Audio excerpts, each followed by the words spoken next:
Em certos momentos me vejo chorando por falta de amor, por incompreensão.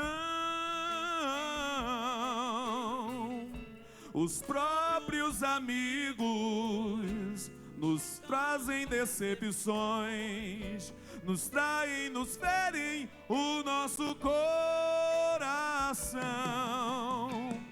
Sabendo que Cristo ensinou a amar-nos, eu choro porque que ninguém faz assim. Amar uns aos outros como Cristo nos amou, pois nós somos filhos de um mesmo Senhor, Jesus Cristo. Jesus Cristo, cante comigo. Eu preciso do teu amor,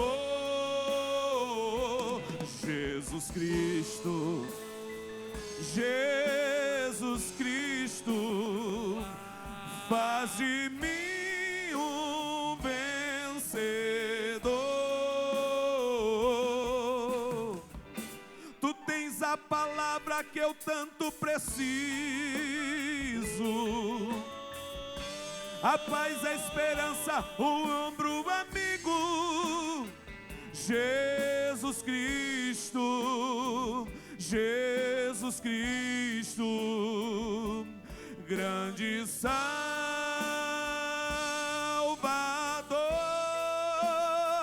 Jesus Cristo, Jesus Cristo, grande Salvador.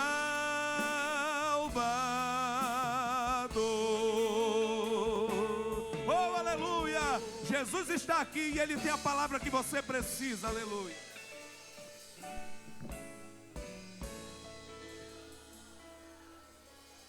Glória a Deus. Meus amados, a paz do Senhor.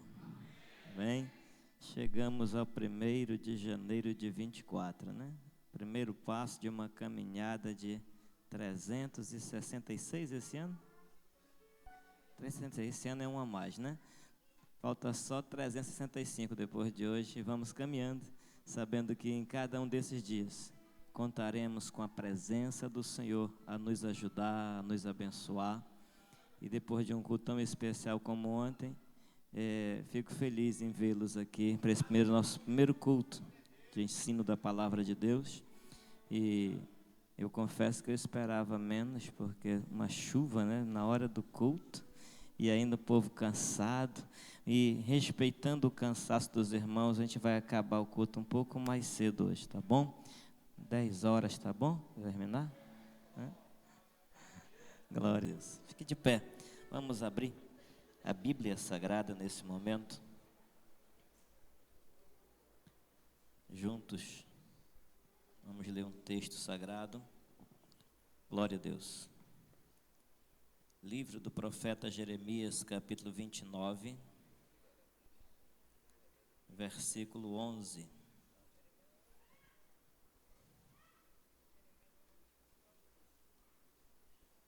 Profeta Jeremias, capítulo 29, versículo de número 11.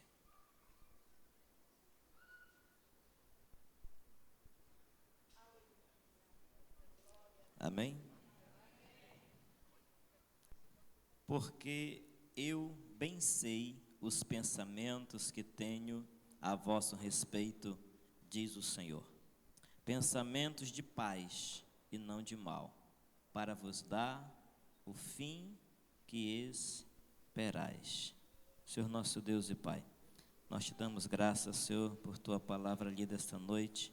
Pedimos que a graça e a unção do teu Espírito Santo, ela desça, Pai, sobre nossas vidas esta noite, e assim o Senhor venha falar aos nossos corações, segundo aquilo que nós precisamos ouvir esta noite, Senhor. Assim tens primazia, pois pertencemos a Ti. Faz conforme Te apraz, Senhor, em nome de Jesus. Amém. Fala, Deus, fala, Deus, toca toca-me com brasas do altar. Fala, Deus, fala, Deus. Sim, alegre atendo ao teu mandar. O profeta Deus se aproximando, considera-se um pecador, mas o fogo santo queimando torna útil para o seu Senhor. Fala, Deus, aleluia, Senhor. Estamos aqui para ouvir tua voz esta noite, Espírito Santo. Fomos chamados e escolhidos por ti, Senhor. Tens um chamado para cada um de nós. Eu sei que cada um de nós que aqui estamos somos chamados por ti para esta obra. Fala conosco. Alegre atendo ao teu mandar.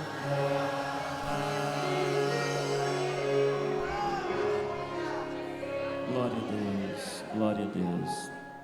Meus irmãos, eu gostaria de continuar discorrendo esta noite sobre o tema, o qual começamos a falar ontem, sobre o propósito, o Senhor, planos que Deus tem. E hoje, em especial, eu queria falar um pouco sobre o propósito de Deus para levantar a nação de Israel.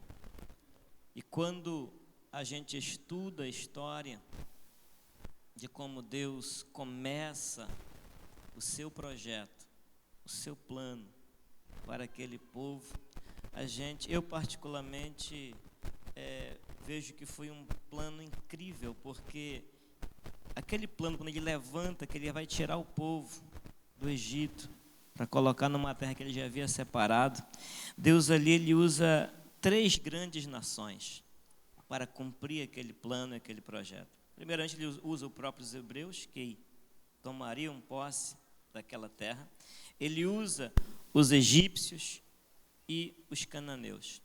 E alguns indivíduos dessas nações, eles têm papel preponderante nesse projeto, nesse trabalho, nesse propósito de Deus. E não dá para começar a falar desse projeto sem citar Abraão, sem falar de José, a quem Deus levanta no Egito, dos seus irmãos, da esposa de Epifânia. Não tem como esquecer do copeiro do rei, que chegou diante do rei. Não tem como esquecer de Faraó. Não tem como esquecer da filha de Faraó, que cria, que leva Moisés para o palácio.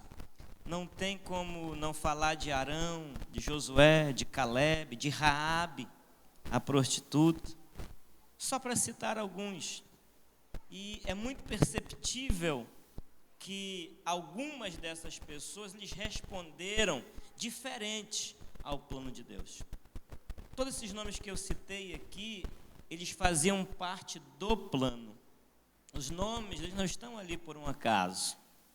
Faziam parte de um plano divino para um projeto específico. E só que cada um responde de um jeito.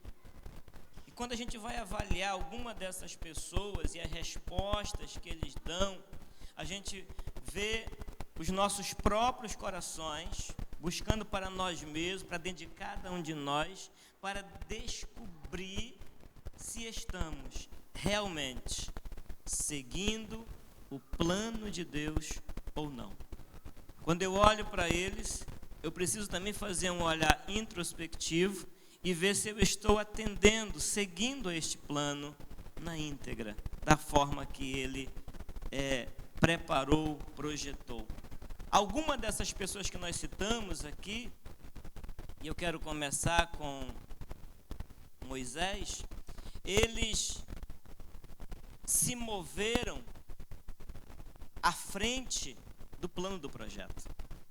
Moisés foi escolhido pelo Senhor, sim ou não? ele seria o libertador. Mas ninguém nasce pronto. Todos passam por um processo.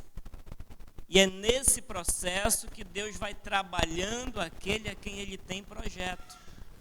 Quando Moisés compreende e entende que ele seria o libertador, ele se precipita, ele passa à frente do plano, ele antecipa a Deus. Quando ele faz o quê? Ele, presunçoso naquele momento, olha, primeira situação, um egípcio brigando com quem?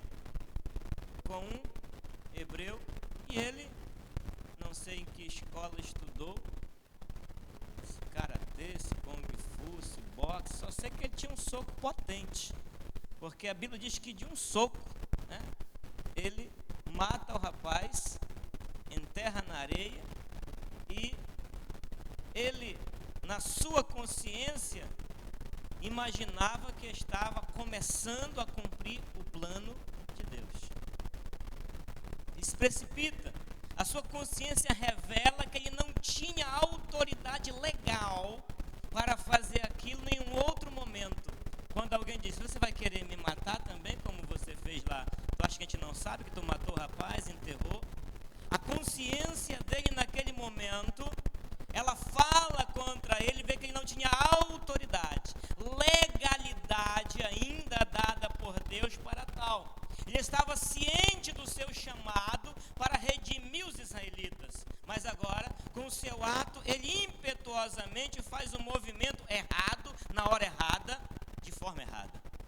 Aqui está o problema de alguns que você, quem sabe, conhece ou conheceu, que você achou que ele seria uma bênção no reino, que você achou que ele daria um grande obreiro, um grande homem de Deus, e hoje ele não está mais entre nós, ele saiu, ele se precipitou, fundou ministério, viajou, foi embora, e não se cumpriu na vida dele aquilo que Deus queria cumprir, porque ele se precipitou ao chamado. Muitos exemplos nós podemos dar de pessoas que se precipitam, que têm plano. Eu poderia falar, quem sabe, de Sarai, de Abrão, que Deus chega lá e faz uma promessa. Aquilo era uma promessa de um projeto. Ele diz, olha, tem um projeto para você. Em ti serão benditas as nações. De ti eu farei uma grande nação. Eles seguram a promessa, guardam a promessa, mas não vê o cumprimento da promessa. Então Sarai tenta ajudar o Senhor. Sara, agora ela diz, não, vamos resolver esse problema. Você pode pegar, minha serva. Você vai gerar, eu já estou dessa idade. E até hoje nós temos consequências do problema da precipitação de uma mulher que passou à frente de Deus. O projeto está de pé na tua vida. O projeto está de pé na minha vida. O que eu não posso é me precipitar. Eu tenho que saber esperar, porque o nosso problema, que fomos chamados e somos um projeto de Deus, chama-se precipitação, chama-se sermos ansiosos demais. Ansiedade atrapalha o cumprimento de algumas promessas, ou até retardam o cumprimento de um projeto de Deus em nossa vida. E nós temos aqui agora Moisés se precipitando. E ele faz o que não era para fazer. Muitas pessoas tomam o assunto em sua própria mão e eles querem fazer do seu jeito. E não é assim. Nós vivemos em um tempo do fast food, né? Tudo muito rápido.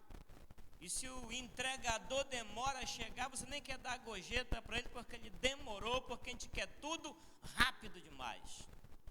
Mas com Deus não funciona, porque nós estamos muito aqui no cronômetro, no cronos, né? Tudo é cronometrado, tem tempo e hora para cada coisa. Tudo é cronometrado, só que Deus não vive no cronos, Deus vive no kairos.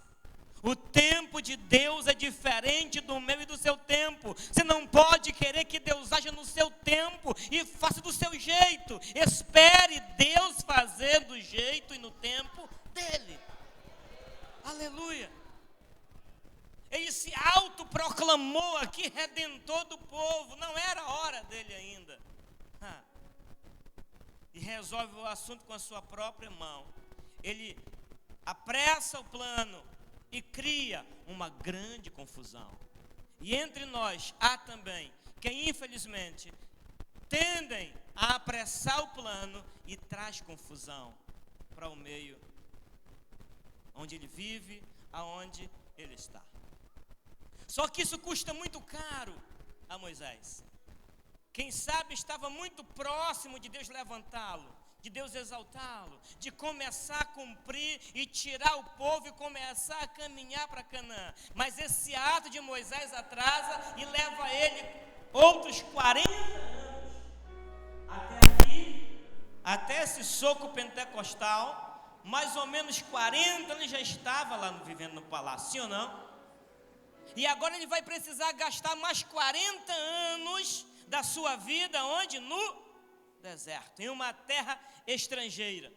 Deus teve que lhe ensinar que o plano pertence a Deus e que nós somos apenas instrumentos. O plano não é seu, o plano não é meu, o plano não é nosso, o plano pertence a Deus. Esse projeto chamado igreja pertence ao Senhor.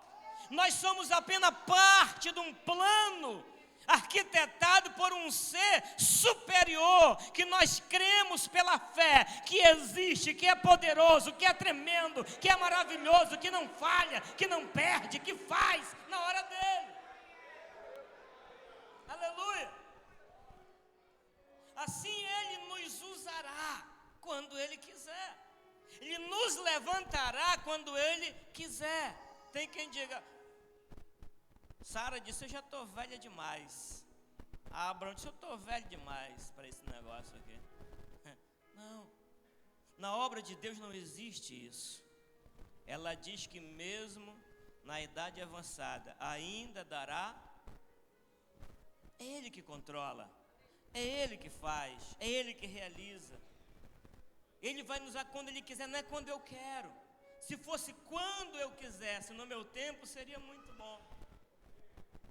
Acontece quando eu quero, os meus planos, os meus projetos pessoais.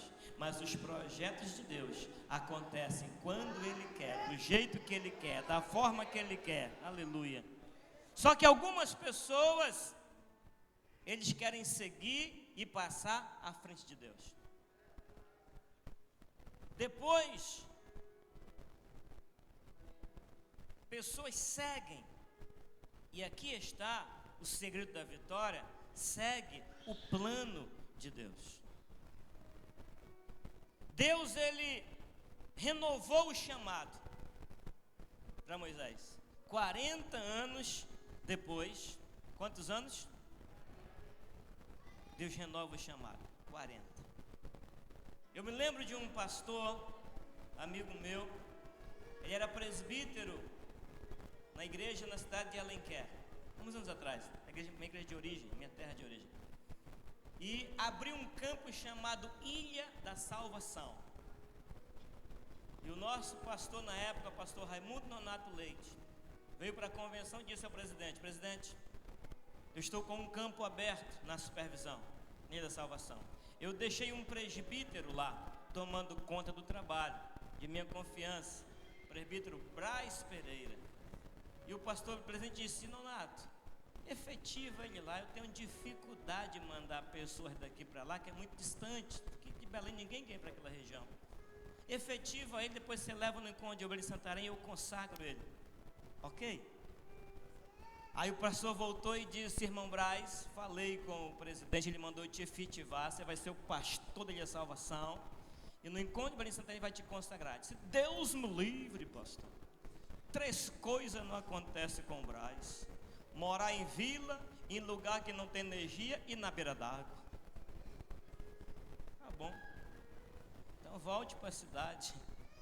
E mandaram outro obreiro para lá. 12 anos se passaram. Eu disse quantos anos? 12 anos. E a chama ardia no coração do irmão Braz para fazer a obra. Servia lá igreja local. Agora o pastor chama-se pastor Francisco Alves Neto, que estava na igreja. Ele dizia: meu pastor, estou ficando velho, preciso ir a um campo antes de eu morrer, antes de eu ter mais força. Vou pedir um campo para o senhor, irmão Braz, lá em Belém. Apresentou, voltou com o pastor Gilberto. Tem um lâmpada, pastor, tem um campo aberto aqui. Tem. Você me dá para eu colocar o Braz? Dou. Qual era o campo? Ilha da Salvação.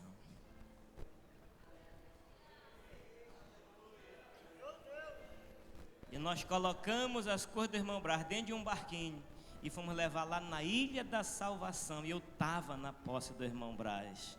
Hoje o pastor Braz Pereira, grande homem de Deus, íntegro, temente a Deus, crente. O pastor Braz é crente, mas não soube entender o chamado de Deus. Queria fazer do jeito dele. Foi o que aconteceu com o irmão Moisés. 40 anos se passa, agora Deus renova o chamado.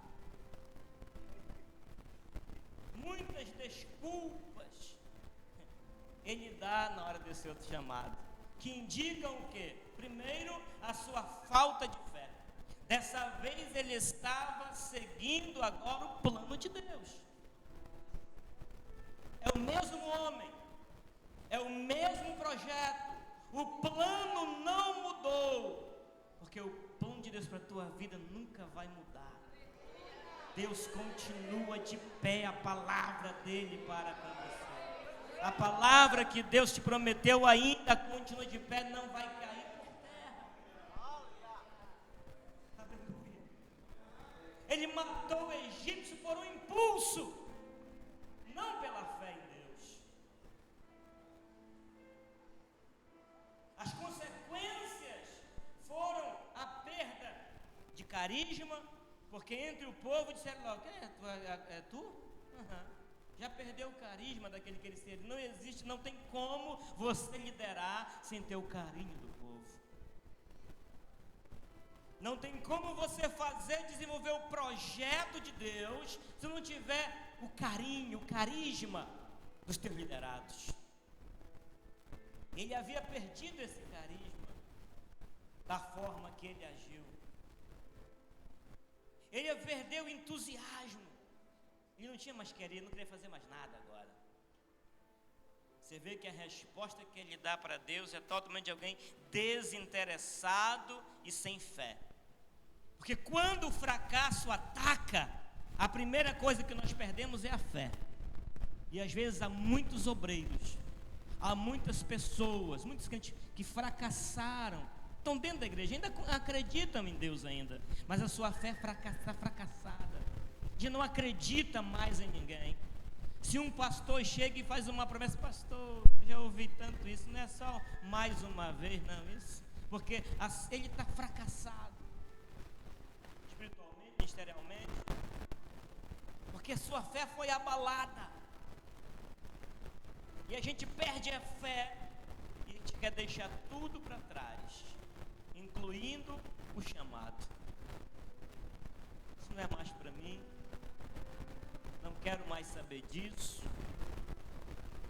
Deus que levante outro, que escolha outro. Se Deus escolheu por você, se Deus quisesse outro, já teria levantado. Ele está renovando o chamado. Deus poderia levantar qualquer um outro em meio daqueles que queriam salvar, mas Deus queria Moisés. Deus não ia esperar 80 anos e jogar fora 80 anos de preparo. Não. Deus queria Moisés. Eu não sei quanto tempo você está sendo preparado para alguma coisa, para a obra de Deus. Se você está aí, ou se você está aqui, eu só sei que Deus, Ele tem um projeto com isso. O que o Espírito Santo me diz é que você é projeto dele, e não desistiu de você. Não desistiu.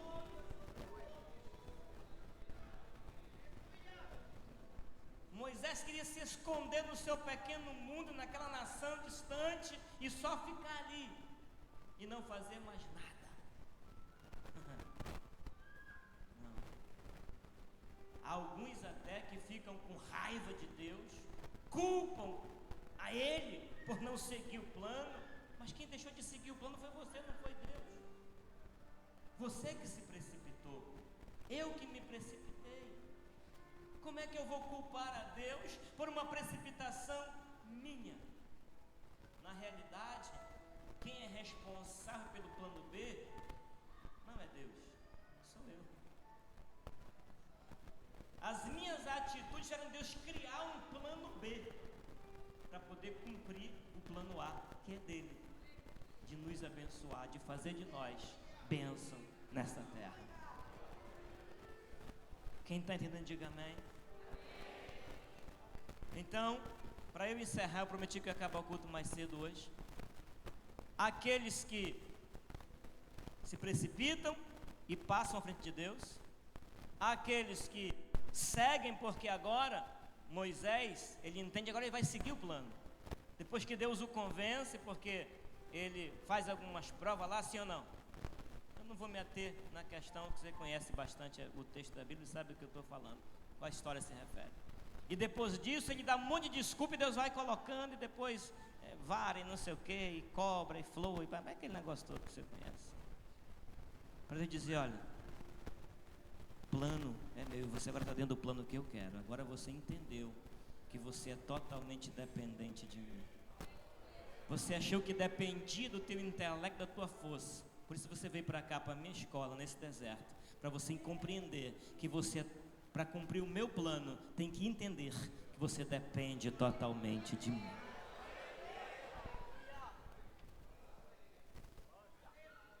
E eu, para encerrar, coloca Números para mim, 14, por favor. Algumas pessoas, elas saem do plano de Deus. Versículo 39 a seguir.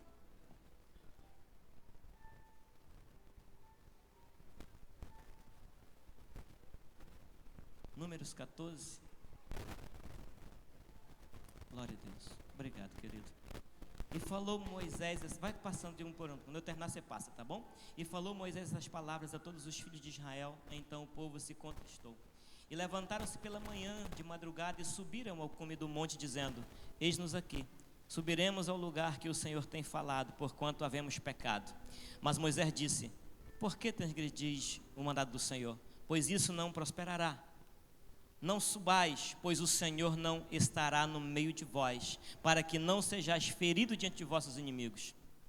Porque os amalequitas e os cananeus estão ali, diante da vossa face, e caireis a espada, pois porquanto vos desviaste do Senhor, e o Senhor não estará convosco.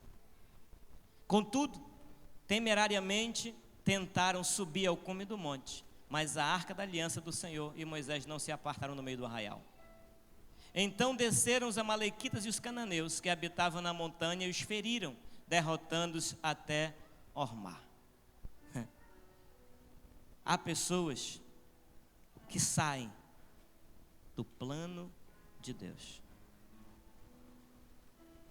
O primeiro tipo de pessoa é aquele que passa à frente. O segundo segue o plano. E o terceiro passa. O terceiro, ele sai do plano de Deus.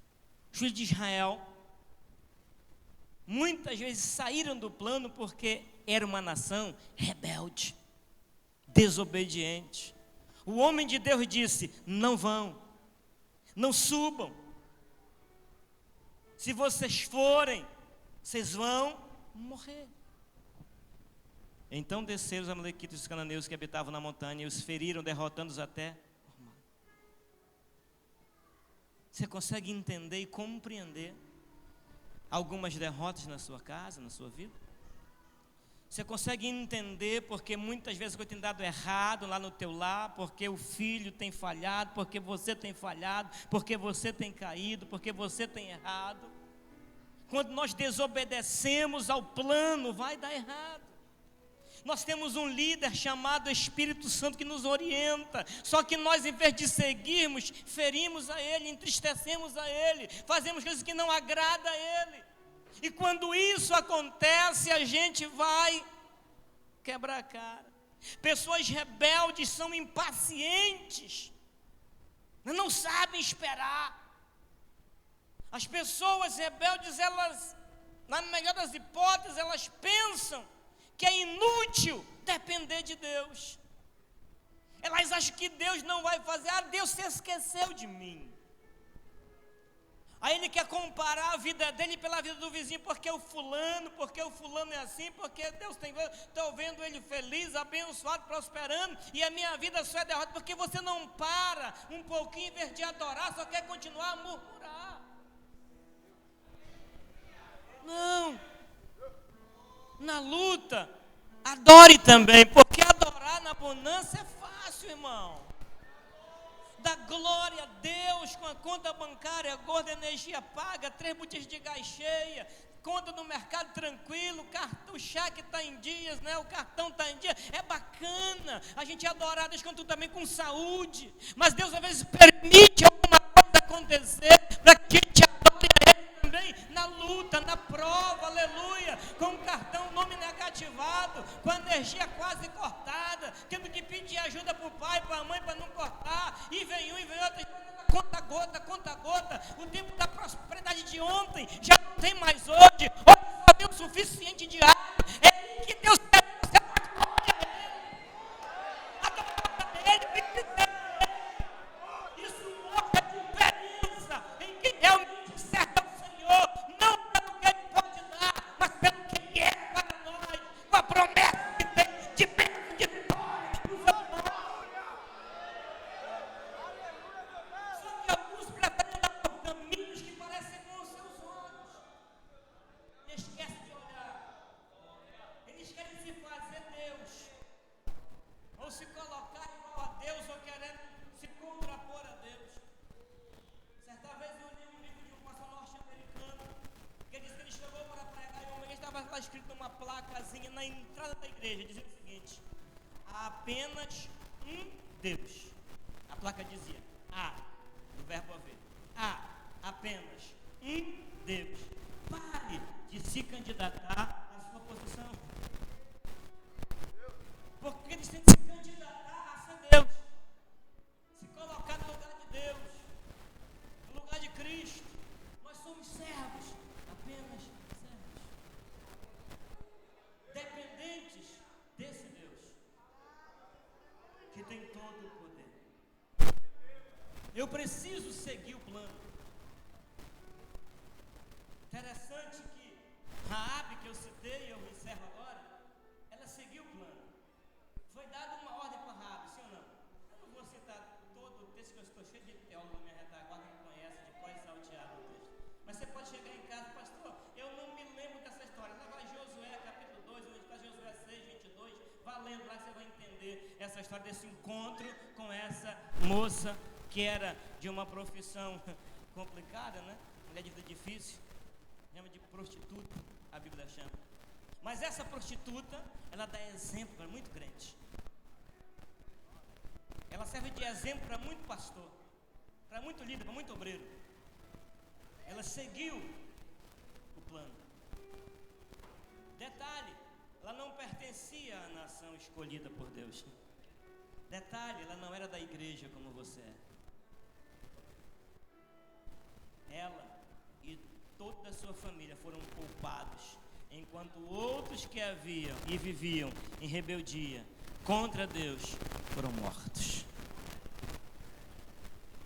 Quantos mortos espirituais há na igreja hoje? Quando eu falo igreja, eu falo genericamente, estou falando da igreja de Santa Isabel, igreja de Cristo, espalhada por esse planeta Terra.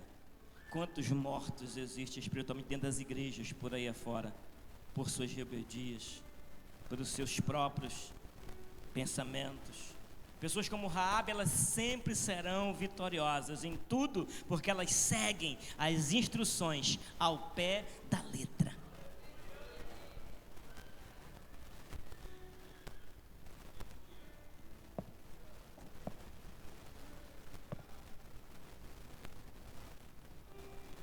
Manual de instrução do crente. Se você seguir as instruções ao pé da letra, vai dar certo. do jeito que ela foi orientada a fazer, ela fez. Salva por um fio de escarlate. Um pequeno sinal. O sangue de Cristo na sua vida, na minha vida, na nossa vida, é o sinal de escape e livramento. Compreender do compromisso que você tem que ter com Deus. Ei, jovens, igreja, nós obreiros, o tempo está passando assim. Se preocupe um pouco mais com a sua vida espiritual. Se preocupe um pouco mais em estar na igreja. Separe um tempo para o teu Deus. Nós estamos vivendo como se nunca fôssemos deixar esta terra. Nós não somos daqui. Estamos aqui de passagem. Nós somos cidadãos dos céus. Não é aqui. Tire um tempo para Deus, jovem. Tire um tempo para Deus, irmão, irmã. Obreiros, tiremos um tempo para Deus. Congregue mais. Esteja mais na presença do Senhor. Confie mais no teu Deus. Aprenda a confiar em Deus. Aprenda a depender de Deus. Não com experiências que você ouviu contar de A, de B. Viva a sua experiência confiando no Senhor. Que Deus abençoe tua casa. Que Deus abençoe tua família. Que Deus abençoe esse ano que está começando. Que você seja tocado e abençoado. Siga o plano. Siga o plano. Siga o plano. Obedeça as instruções do plano. Vai dar certo. Vai dar certo. Os planos que Deus tem para você são maiores do que você imagina. Os planos que Deus tem para nós são muito maiores, muito maiores. E o final dele é bênção, é bênção, é bênção, é bênção. Não saia do plano, não saia do roteiro. Não passe à frente de Deus. Não passe à frente da promessa. Espere na promessa. Se não for esse ano, será ano que vem. Se não for em 25, vai ser em 26. Se não for, vai ser, mas vai acontecer. Aprenda a esperar no Senhor. Tira a ansiedade do teu coração. Arranca a ansiedade do teu coração. Deixa tudo nos pés do Senhor. Aleluia. Deixa na presença dEle. Deixa o controle com Ele, aleluia. Ele sabe como fazer. Deus nunca errou. Deus nunca traçou uma rota errada para o seu povo. Não. A rota que Deus traçou para nós, ela está correta. Ainda que você possa entender e pensar que não está errada, não. Alguns percalços fazem parte da caminhada. Mas Deus está contigo nesta caminhada. Algumas barreiras vão aparecer, mas o Senhor vai te ajudar a transpor cada uma delas. Algumas pedras terão pelo caminho, mas o Senhor te ajudará a passar por cada uma delas. Lutas, elas virão, mas o Senhor garante vitória a você. Siga o plano. Não saia do plano. Curve sua cabeça em nome de Jesus. Senhor meu Deus e meu Pai, eu quero, Senhor, nesta noite, Pai, te apresentar nossas vidas. E eu me incluo porque eu também preciso, Senhor, pois eu não sou perfeito, eu falho, eu me precipito, eu me cometo alguns equívocos. Mas eu sei, Pai, que a tua orientação, se eu buscá-la, eu terei para fazer de forma correta, de forma certa. Então me ajuda a tua igreja, ajuda meus obreiros, Pai, que cooperam nesta obra. Pai amado, tens um plano para cada um. Olha para os meus filhos, olha para minha esposa, para minha mãe, olha para minha casa. Eu sei que tens um plano para minha casa, Senhor, porque lá também tem a marca nos umbrais daquela porta do sangue do teu filho. Ali na minha casa há um fio de escarlate, Senhor. Eu sei que há livramento para minha família, e eu sei que tu tem bênção para nós. Abençoa minha nora, Pai, abençoa cada família que aqui está esta noite. Estamos a começar mais um ano, e há um plano especial para este ano, Senhor. E eu sei que o Senhor providenciou, Pai amado, uma rota de bênção, de vitória para nós. Eu te peço, Pai, abençoa o teu povo. Em nome de Jesus.